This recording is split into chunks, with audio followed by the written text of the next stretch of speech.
This is Long Way to the Top, and I'm your host, Shane Bryan.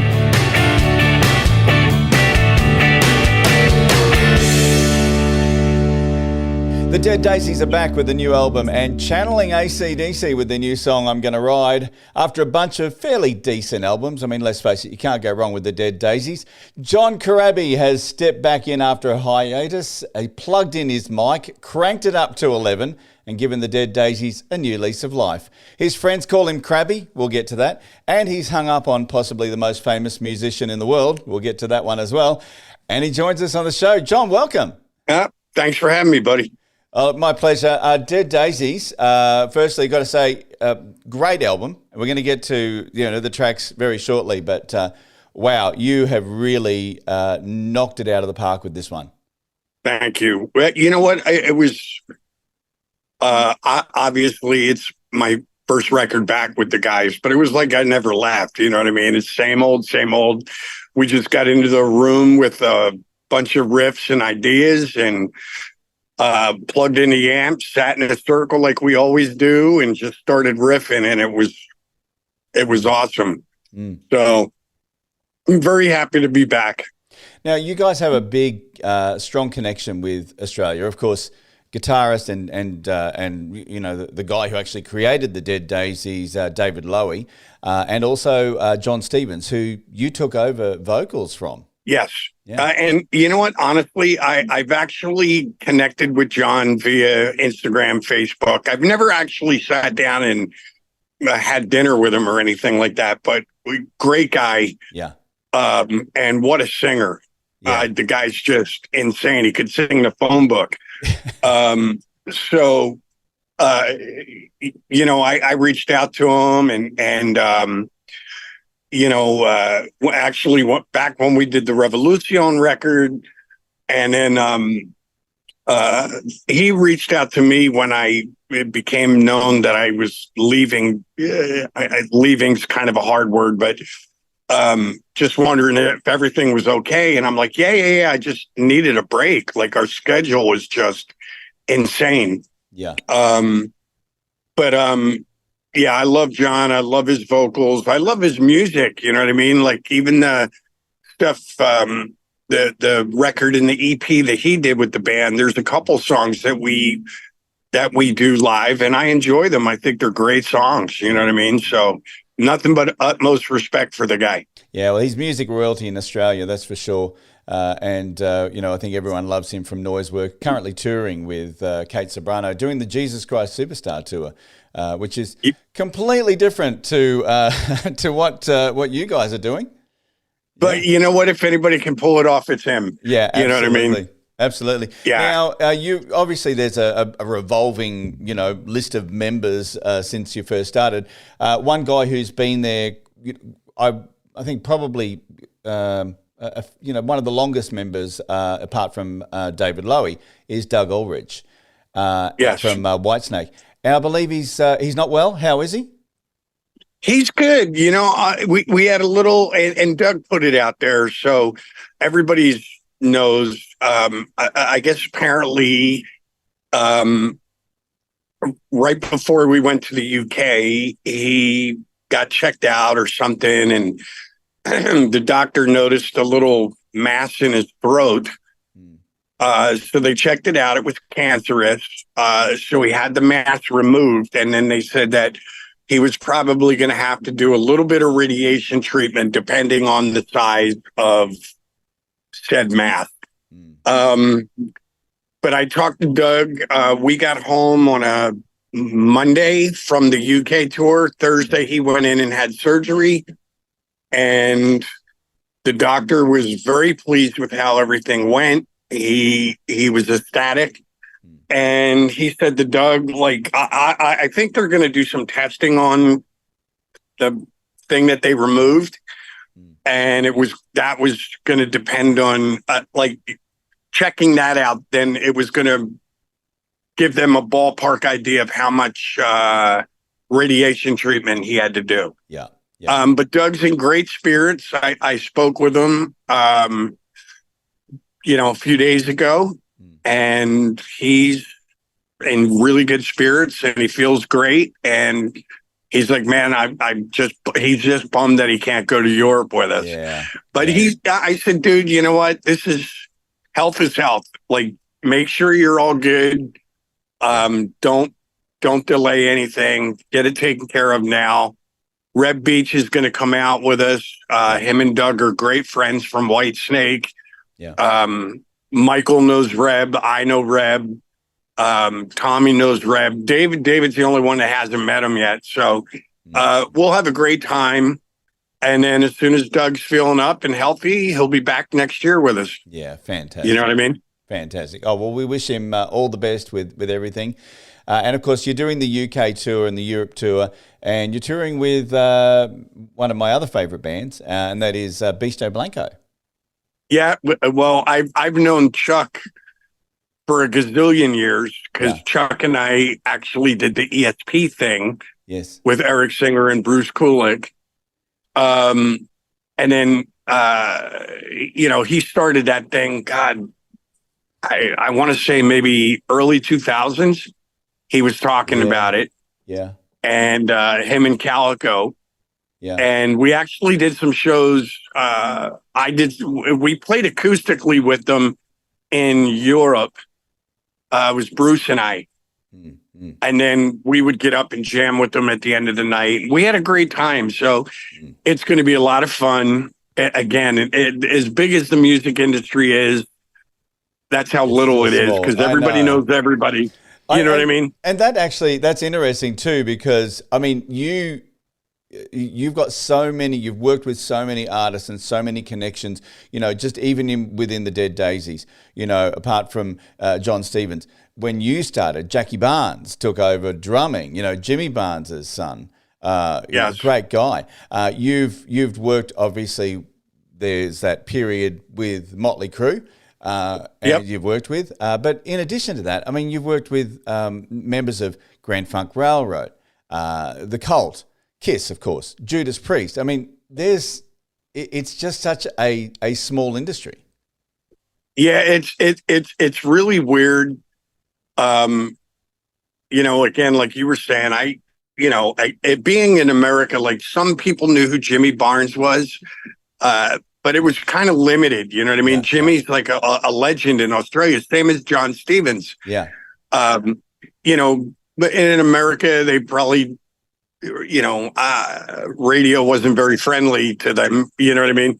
But, Jackie came in, he did that first record, and then Jimmy, I got to meet Jimmy, and we actually did a duet together on the first Daisies record, a song called Empty Heart, which Jimmy wrote, you know what I mean? So, but it's just one of those things, you kind of float through life. And, I remember going to see, Kiss a gazillion times when I was a teenager.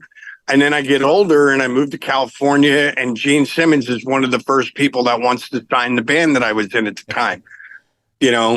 Then, I joined Motley, and then it's like I'm sharing a studio with Aerosmith. And, so now it's funny. I could go to a bar in Nashville and Brad Whitford will be sitting in there. And I'm like, oh, hey, dude, how are you? How's, so it's just like this weird thing. And you build up this Rolodex throughout your life. And even the first tour that we did, the Daisies did in Australia with me in the band. We opened for Kiss. We did that run through Australia. And oddly enough, David Lowy couldn't do some of the shows. And Richard Fortus had gotten into a motorcycle accident. Yeah. So we had, I'm having a brain fart right now. We had, was it Slash? What now? Slash? Was that? No. We had, oh God, I'm having a brain fart.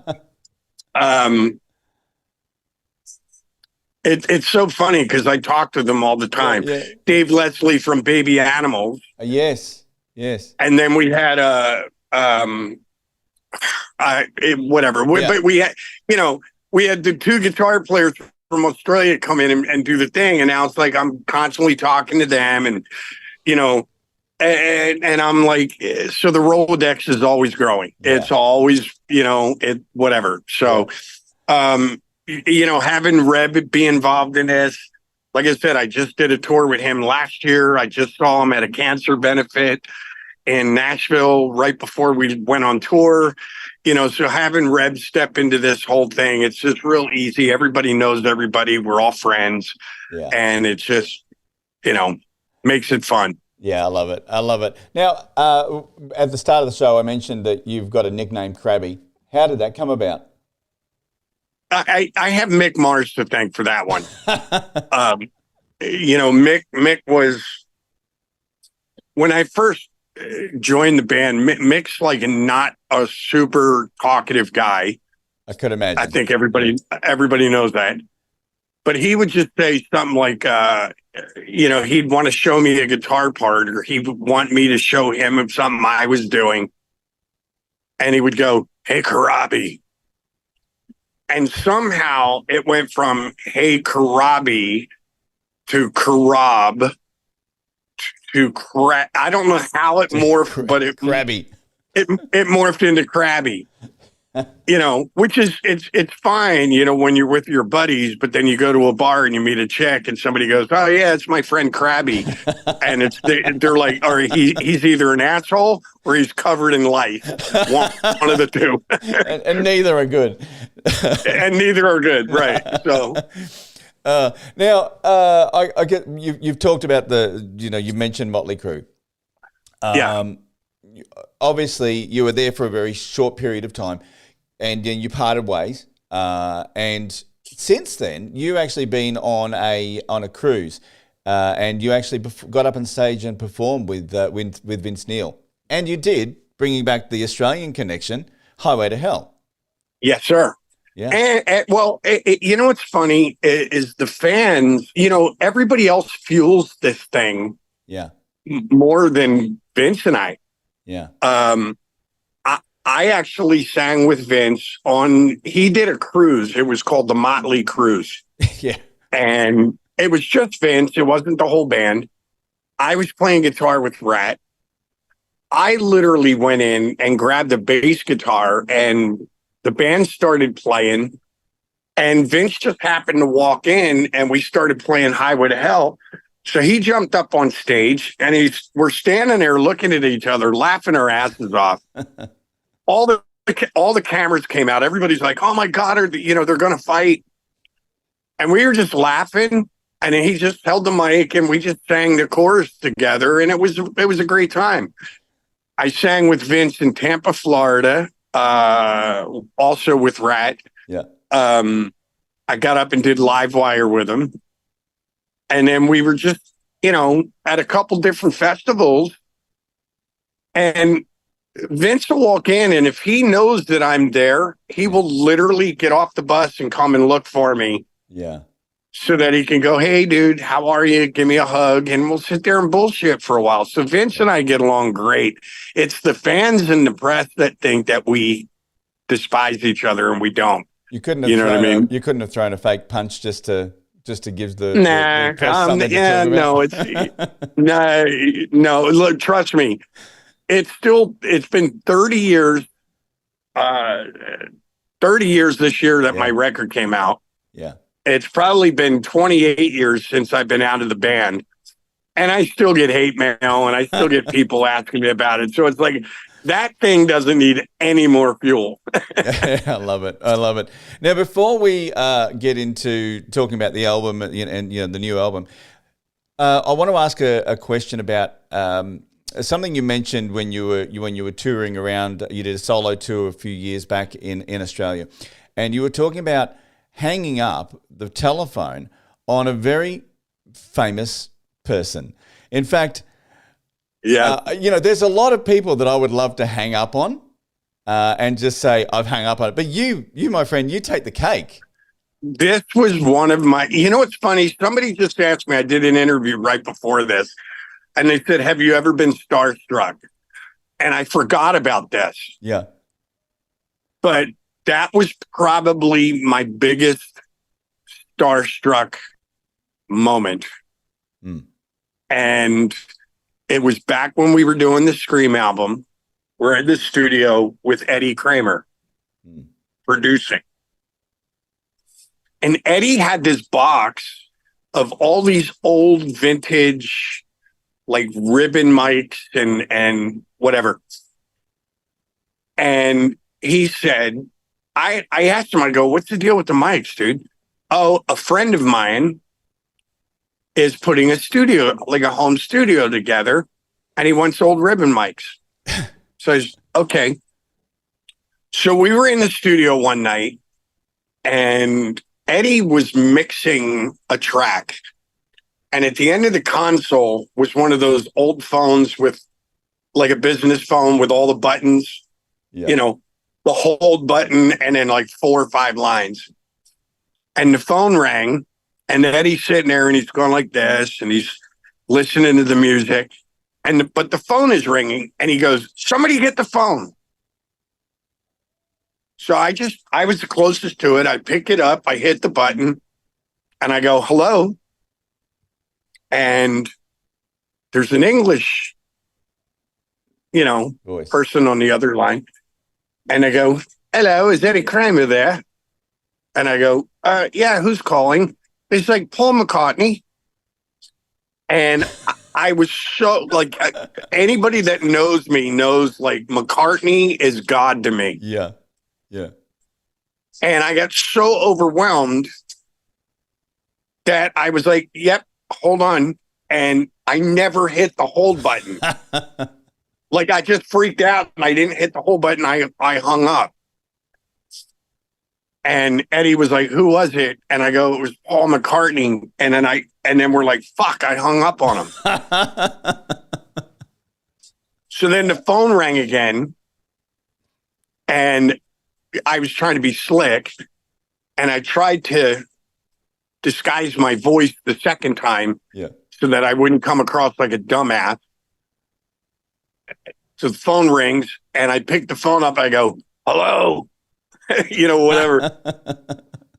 And he goes, it's Paul McCartney calling for Eddie Kramer. Please don't hang up on me again. And I'm like, but hold on. And I made sure I hit the hold button. He's right here. Hold on. And then I put them on the phone. But I was just so blown away. Like my wife laughs at me because I will literally listen to music.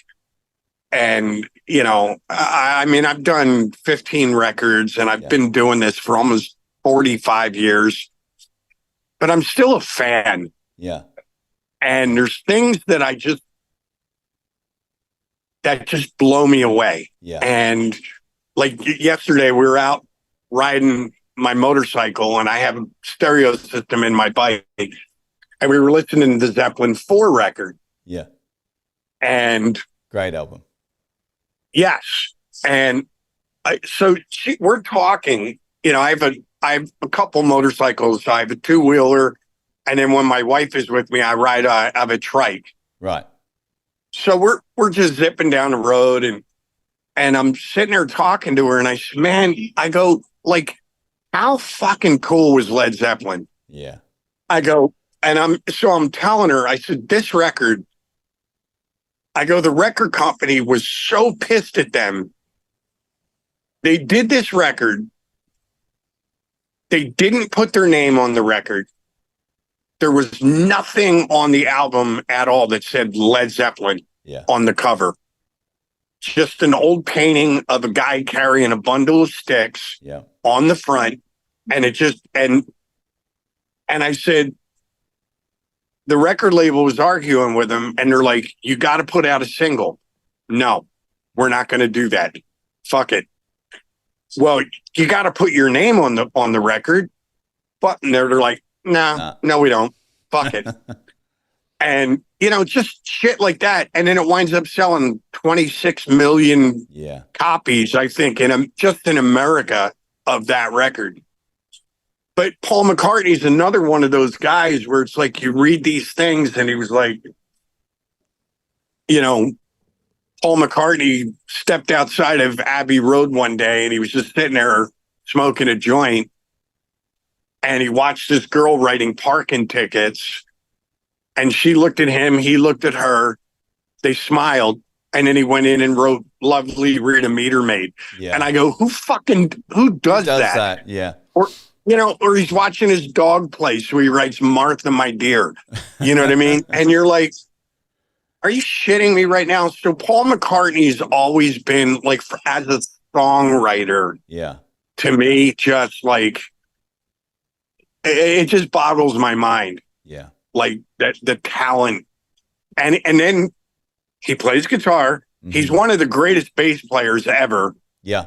But he plays the drums. He does all the vocals. He plays some French horn. You're like, oh my God, dude, seriously. I want to punch him in the throat before he dies. Oh, I love it. I love it. I love the fact that you get starstruck still, even though you've met and played with so many incredible people in your life. I'm a fan. Yeah. You know what I mean? It's just like, I'm just enamored with like facts. I love the facts. Like I have a book. It's like literally this thick, and it literally breaks down every Beatles song, who wrote it, who engineered it, what it was about, what inspired it. And I just read that thing, and I'll just open it up, and and my wife loves just hearing my stories. You know what I mean? She's like, "Oh, what's Penny Lane about?" "Oh, it's a street that Paul McCartney just, as a kid, it was like, 3 blocks from his house. And so he wrote a song about the bustle on Penny Lane, and, and that kind of shit just blows me away. Because I know for me, writing music is not sometimes, well, let me rephrase that. Sometimes a song will just come to you and it just falls in your lap. Yeah. And then there's other times where you just sit there and you stare at the page for days until you're like, what do I want to say? What is it that I'm trying to, what vibe is this song putting forth? And, so I just appreciate that part of it, And it was funny, the Zeppelin thing yesterday, my wife was asking, we got talking about that whole thing because we were listening to the song Four Sticks from the Zeppelin record. And she goes, what does that mean? Four Sticks. And I go, that's one of the beautiful things about Zeppelin. I go, you know why it's called Four Sticks? She goes, why? I go, because John Bonham played with 2 sticks in each hand. The drum part. He literally, so he was getting like natural slams. Yeah. And I'm like, so they just went, 4 sticks. Yeah, fuck it. Let's just call it 4 sticks. Do that. You know what I mean? And it's just that genius shit that it's just like you can't duplicate. You know what I mean? It's just brilliant. But don't you find, though, that the more you think about, trying to write a song, the more you think about it, it just doesn't come. But then it's those moments when you might be sound asleep at night. Then you wake up and you go, bang, that's the song. That's what I'm looking for. Yes. And I had one of those moments when we were doing this last record.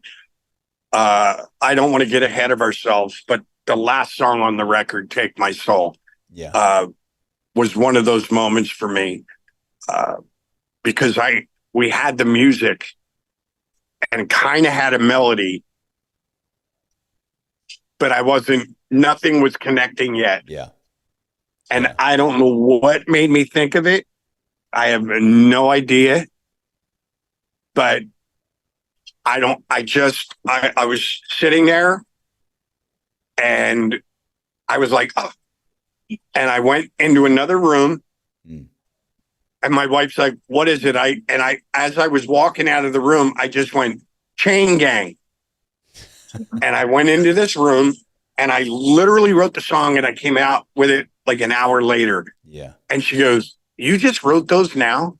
And I'm like, yeah. She goes, these fucking lyrics are amazing. Yeah. This is awesome. And so I made this whole little story up about, a chain gang, a guy spending his entire life on a chain gang for something. Yeah. You know what I mean? And she was like, there you had your moment. That's one of your moments. Yeah. So It it happens, but is. it impresses me more when other people do it. You know what I That mean? would have to be one of my favorite songs on the album. And I if I can make a comparison, okay, so Take My Soul. If I can make a comparison, if you take John Bon Jovi's Dead or Alive, throw it on the ground, set fire to it, and then start playing it again, that's Take My Soul.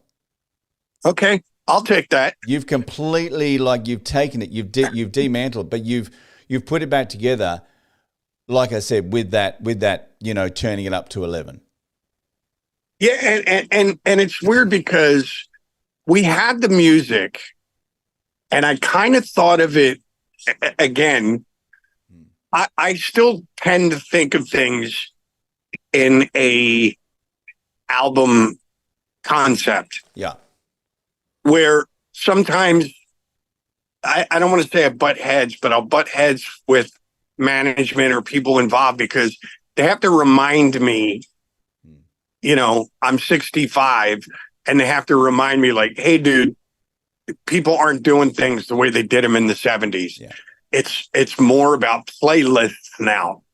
Yeah. Like, so you have to put the record in a certain order because regardless of who you're listening to, most people will only listen to like the first 3 or 4 or 5 songs. So they front load everything where I kind of tend to look at it as an album.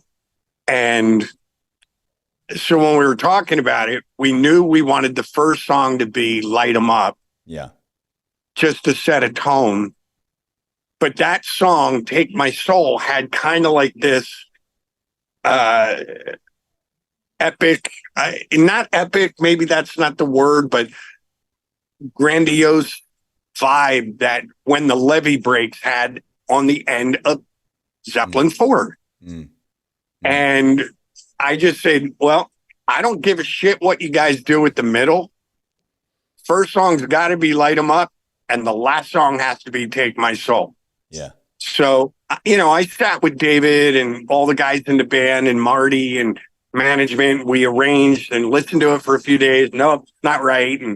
But I go, I don't care what you guys do with the middle of the record. The first one's got to be light 'Em Up, and the last one's got to be Take My Soul. You did a Led Zeppelin. You basically said, fuck it, we're doing what we want. Yeah. And to me, musically, I don't know why. I don't know why. I have no idea why. But again, I love the Beatles. I love all that classic 70s rock stuff. But for some reason, that song, every time I listened to the music, it just had a vibe. And they're nothing like each other, but it just had a vibe like When the Levee Breaks on Zeppelin 4.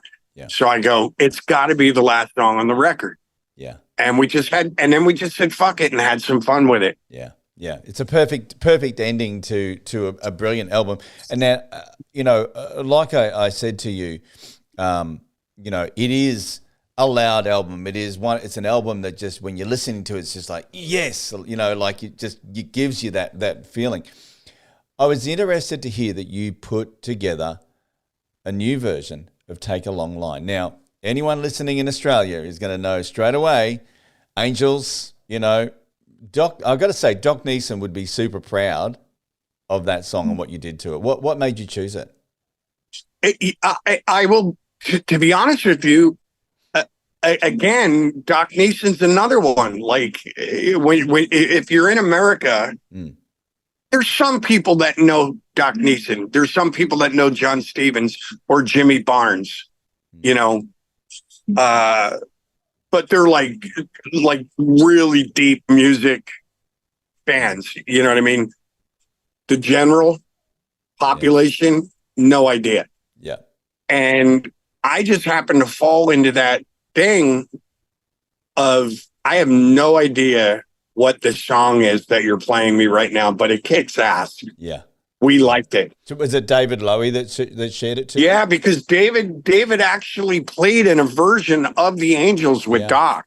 Yeah. And he always talks about how Doc Neeson this and Doc Neeson that. And he was so cool and he was so talented. And unfortunately, he's no longer with us. Yeah. But it was funny. I never heard the song and he played it and I'm like, oh, this is killer. We went in and kind of raised the key a little bit so that I would have to sing it a little higher. And I heard the song and I'm like, well, this is a really great song, but I wanted to kind of approach it, for a lack of a better term, like Aerosmith, let the music do the talking. So it was rapid fire lyrics, raspier voice, and just kind of go for it. And we sat down, we listened to it, we played it, and it just kicked ass. So we're like, let's put it on the record. Yeah. And, it's now we played it in America. Some people knew the song. More people in England knew it.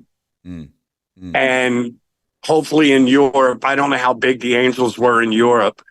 But we love the song and people seem to latch onto it and they're singing the song. But the funny thing is, we did it. We put it on the record, put the record to bed.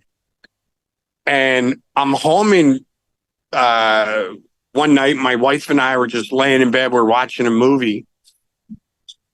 And there's some new movie that just came out about these people that are in, wherever the crocodiles are in Australia. Yeah, Northern Territory, yeah.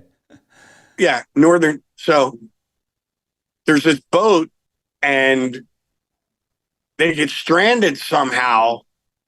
And there's like this little sand dune.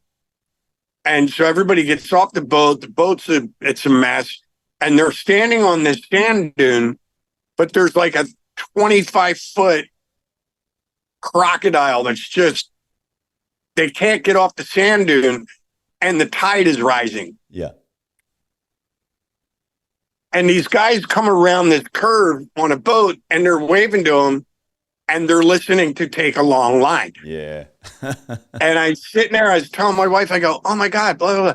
Well, in that week alone, we watched 3 different movies and all 3 movies had Take a Long Line in it. And I go, I've never heard this song, never heard this song in my entire life. Now we did it. And I just heard 3 versions of it. Yeah, in 3 different movies. It was awesome. That's funny. I was reading a review. I saw someone reviewed the song and they said, and it's interesting you mentioned Aerosmith, they said, this is a fist-pumping, high-octane classic that Aerosmith built a career on. Do your research, dude. I mean, it was not Aerosmith, but it's interesting that you brought up that Aerosmith connection there, that you put that vibe onto it. It kind of does sound like it when you look at it from that perspective. Yeah, and look, I make no bones about it. Like even my wife will kid with me, and I think it's just like an East Coast thing. The way I say certain words, Philadelphia, New York, and Boston are very similar. So like she laughs and she goes, "Man, sometimes you sing things, and I just close my eyes." And it sounds like Steven Tyler. Yeah. But when we heard that song, I love the song, Take a Long Line. I thought it was great. But I'm like, how can I do this to make it more, oh, you know what? Let's do it. Let's just change the key. I'll have to push a little harder. And I'll just approach it like, let the music do the talking. Yeah. And like Aerosmith, and it came off that way. And even Marty said it. He goes, "Yeah, dude, it's kind of got a little bit of a Tyler vibe to it, the way you're singing it." Yeah. So I love it. And the other big song which you released as the first single, "I'm Gonna Ride," which I mean, it's kind of like a cross between Akadaka and the Cult, and I mean, it's the perfect riding song, perfect road song. And it's funny because I had started working on that song. I was in LA, I ride, and my manager forever has been trying to get me to write with Keith Nelson, who used to be in Buck Cherry. Yep. So I called him. I'm like, hey, dude, I'm in LA for a few days. You know, let's get together. So we're just doing some writing. And I showed him the riff. He's got a studio. So we just laid it down. And I kind of had a title. I'm like, I'm going to call it Ride, or I'm going to ride, or, you know, because we were just riding. And okay, great. Well, you take it home and finish it. Well, I went home and then I got sidetracked and went on tour. I did this, I did that. And the song just sat there. So when we started putting ideas together for the Light 'Em Up record, I forgot about that song. And I'm like, oh, let me just throw this in there. I think David Lowy will like it because he's AC/DC for him is like the Beatles or Zeppelin for me. You know what I mean? Yeah. I get that. So I threw it in, and as soon as he heard it, he goes, I love this. Yeah. And then we just went in, and like I said, we all got into the room. We bashed it out. We took some parts out, added some other things, and then I went home and I just started working on lyrics. Yeah. Bless you. Sorry, allergies. I completely get that. I completely get that. Now, the album is out now. I mean, we could go through every song. Every song is an absolute killer. What's your favorite song off the album? It depends on the mood, depends on the day. I love Light 'Em Up. It just right out of the gate kicks you in the teeth and sets the tone. Yeah. Yeah. I do love Ride. I love the video for it. We all got to go out and ride our motorcycles and filmed a bunch of friends. And so I love that. But again, I love Take My Soul. There's a ballad on there, Love That'll Never Be. It's, you know, but a lot of people have actually been commenting. There's one song on the record, that they all kind of feel is a little left, or maybe not what the Daisies normally do, but it's Back to Zero. Yeah, okay. It's a little left of center. Yeah. But it's one of those things. Doug had the riff for the chorus, and we just started playing around with it and kind of did this call and answer, you know, yin yang thing, and it just worked. Yeah. So we're like, you know what? It's not really like anything else on the record, but who cares? Let's not overthink it. Fuck it. That. You got to have something like that on an album anyway. You know, just to break it up a little bit and then get back into that style. Interestingly, listening to the album on Apple Music, and you know, after the album finishes, Apple decides to throw up whatever. It threw up Your Own Worst Enemy, which was your solo song. And and listening to it, I would have thought that it was just a continuation of the album. Again, you know, that was during COVID, and that was like in my hiatus stage of the Daisies. And you know, I got to be honest with you. Like, I do not understand all the Spotify, iHeartRadio, Pandora. Like, I don't get it, dude. You know what I mean? No. You do videos for stuff, and I'm like, oh, all I need to do is a video for this song, and I'll just put it out on all my social media things. And, you know, anybody that's ever bought a John Corabi record will hear it, and they'll just go. And it doesn't work that way anymore. And so I did a song called Casi Bella. And then I did Your Own Worst Enemy. And I'm like, something's not translating here. Like, I don't know how do you work the system? Yeah. Do you know what I mean? So I just kind of stopped, and I just stockpiled a bunch of shit. And so when David called and said, hey, love to have you come back. How you feeling? You good? I said, yep, I'm good to go. And So I said, all right, here's the deal. I still want to release music on my own. Yeah. But I said, what I'll do is anything I have, I'll send to you guys first. And if you like it, then we can rework it, whatever. And if you don't like it, then I want to put it out on my own. Yeah. And he goes, okay, cool. Fist bump. Fair enough. Yeah. And which one of the other songs on the record is Love That'll Never Be. Yeah. Is also a song I had stockpiled with Marty. Marty and I wrote that one. And I just threw it in there. And as soon as everybody heard it, they're like, yes, let's put this on the record. Yeah. Every record needs a ballad, but it's not like a cheesy, I don't know. I don't want to say cheesy ballad, but it's not a cheesy ballad. No. I love it. I think nothing you do ever comes across cheesy. It's always, got that underlying rock vibe about it. And I think if you're going to buy this record from Dead Daisies, you've got to get it on vinyl, right? Yes. I finally broke down. It's funny. Again, somebody was just asking me this earlier.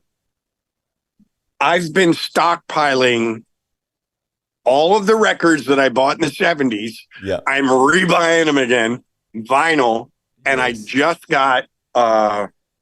just got a really nice turntable, and I got some, just went out and spent some decent money on some Klipsch speakers. Nice. And now it's like, I just lift the arm, put it on, put it down. And there's nothing like the sound of vinyl. No. Love it. I agree. Well, look, it's been an absolute pleasure chatting with you, John, and the album, fantastic. Can't wait to get my own vinyl version of it.